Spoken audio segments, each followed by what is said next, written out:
Welcome guys, and today I'm going to show you how you can take a debt in Europa Universalis 5.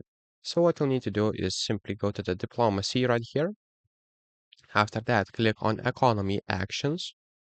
And if you scroll down, you'll see a take on debt.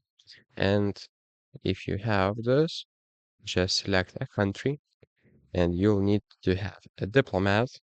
And now we are at war, so I can take it. And as you can see, that you will need something to have other. But for the most countries, you'll need to have a diplomat because this is important stuff. So basically, as you can see, every every country requires a diplomat, and there is some countries that don't have a debt, so we can take it. So that's basically how you can take on debt in Europa Universalis 5. So, if this video was helpful, please make sure to subscribe to Guide to Everything, comment down below for the algorithm, and see you in the next one.